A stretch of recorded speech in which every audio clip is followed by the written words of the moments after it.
नमस्कार, आप देख रहे हैं श्री नारद मीडिया। भाजपा एमएलसी टूना जी पांडे भगवा उतार हरा रंग थाम लिया। विधानसभा नामांकन के दौरान बढ़हरिया विधानसभा से महागठबंधन व राजद प्रत्याशी अपने भाई बच्चा पांडे के नामांकन में टूना पांडे शामिल हुए। उन्होंने गले में भगवा की जगह हरा गमछा डाल राजद में जाने का खुलेआम संकेत दे दिया। आइए हमारे संवाददाता राजेश पांडे से क्या कहते हैं एमएलसी टूना जी पांडे। बढ़िया से बच्चा पांडे जी का जो नामांकन हो रहा है, आप उनके जीत के प्रति कितना आश्वस्त हैं?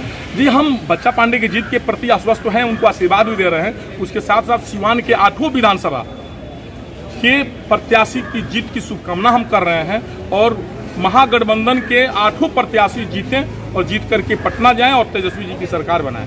कितने हम आश्वस्त हैं? एक बहुत तीखा सवाल, इतना जल्दी भाजपा से मुंह भंग कैसे हो गया? सर, आप हमसे लगता है कि बहुत कम बार इंटरव्यू लिए होंगे। आप जितने सिवान के पत्रकार हैं, हमारा सारा इंटरव्यू उठाइए। हमको 2014 से हमेशा सिवान की जनता की आवाज़ उठाते हैं।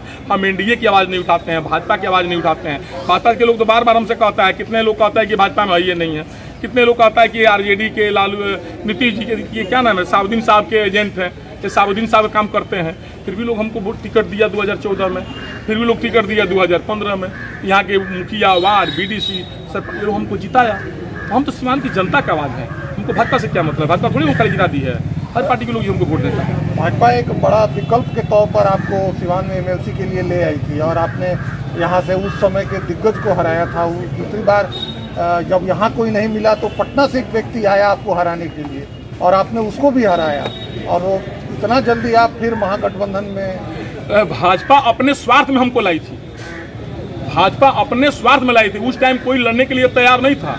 हम 6 महीना पहले अभी अनाउंस कर चुके हैं एनडीए में कि हमको एमएलसी का चुनाव नहीं लड़ेंगे, आपको जिसको भी उसको टिकट दे दीजिए। तो टिकट के लिए मारामारी करता है ना। हम टिकट 6 महीना पहले ये 2000 लोगों के सामने, माननीय स्वास्थ्य मंत्री के सामने हमने अनाउंस कर दिया कि हमको एनडीए का टिकट नहीं चाहिए, हमको एमएलसी के चुनाव एनडीए से नहीं लड़ना है। सर, तो हम एनडीए का टिकट मांगे कहाँ? हमको भाजपा की जरूरत था, हमको लाई।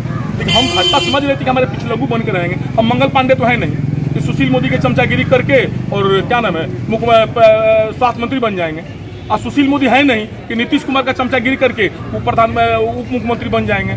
चुनाव लड़ना नहीं है इन लोगों को। इन लोगों को सिर्फ जनता को नेता को गुमराह करना है। हम चुनाव लड़ने वाले नेता हैं, हमको जनता ने जिताया है। हमको अपने आप पर, जनता पर और अपने पर हमको गर्व है। उन लोग जैसे पिछलग्गू नेता थोड़ी हम हैं। क्या ये माना जाए कि 2024 में सिवान लोकसभा से राजद के उम्मीदवार टूना जी पांडे होंगे? नहीं, ये बहुत दूर दूर तक इसकी संभावना नहीं सोचा जाएगा। हम सिवान की जनता की आवाज़ हमेशा उठाता रहेंगे। हम जनप्रतिनिधि हो न हो उससे कोई लेना देना नहीं है, लेकिन सिवान की जनता की आवाज़ हम हमेशा उठाते रहेंगे सर, चाहे जिस दल में रहे। दल में हमको कोई नहीं बांध सकता है। हम सिवान के जनता के हित में हमेशा बात करते हैं। हमको भाजपा, आरजेडी, राजद, जदयू सारे लोग वोट देता है। हम क्यों एक दल में बंद कराएंगे भाई? हम क्यों किसी के पिछले बंद कराएंगे? अच्छा, इस बार आप ऐसा मानते हैं ना कि महागठबंधन और राजद ने अपना जो बॉक्स है, अपना जो पिटारा है, उसको खोला है, अपना क्षेत्र व्यापक किया है?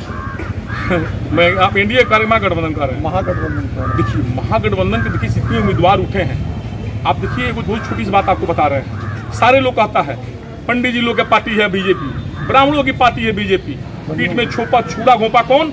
बीजेपी सिवान में।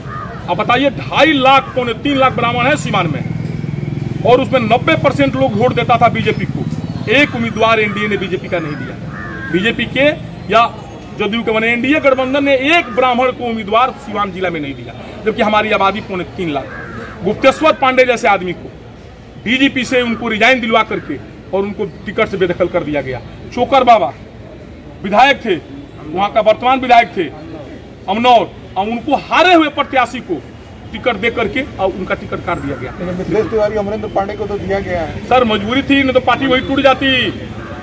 आपको इसके विषय में जानकारी ले लेना चाहिए। मिथिलेश तिवारी हैं, हर पार्टी में ग्रुप होता है। वो है कृषि मंत्री जो है, क्या नाम है, प्रेम बाबू के खेमे के आदमी है और अश्वनी चौबे के खेमे का आदमी है। अगर उनको टिकट नहीं मिला रहता ना तो उसी दिन पार्टी टूट गई रहती, लेकिन इसीलिए उनको टिकट दिया गया पार्टी को बचाने के लिए। सिवान में पार्टी टूट चुकी है, पटना में भी टूट जाती, इसीलिए पार्टी न टूटे वो लोग चालाकी से काम किया, क्योंकि दोनों प्रेम दिए, चुनाव लड़ के आते हैं। 7 बार विधायक हैं, 8 बार विधायक हैं। प्रेम जी के आगे सुशील मोदी, मंगल पांडे कुछ नहीं है। एक बार चुनाव वो लोग नहीं लड़ता है डर से। हम आपके माध्यम कह रहे हैं कि आप उनको पास आवाज पहुंचाइए। हिम्मत है सुशील मोदी, नीतीश कुमार और मंगल पांडे जी, आप आइए विधानसभा चुनाव लड़िए और जनता अगर आपको जिताएगी तो आप मंत्री बनिए, नहीं तो अपने घर बैठिए। क्यों गुमराह कर रहे हैं जनता को? हम चुने हुए प्रतिनिधि हैं और आप चमचागिरी करके प्रतिनिधि हैं, दोनों में बहुत अंतर है। आपने देखा कि कितनी बेबाकी से एमएलसी टूना जी पांडे ने अपनी बातों को रखा और आगे पड़िया में भी अपनी भाई के जीत के प्रति वो काफ़ी आश्वस्त हैं। मैं राजेश पांडे, नारद मीडिया के लिए। चले आइए सिवान शहर स्थित डीएवी कॉलेज मोड़ के निकट महाकाल कंप्यूटर्स में नामांकन प्रक्रिया जारी है। अधिक जानकारी के लिए कॉल करें 70049 75 883 पर।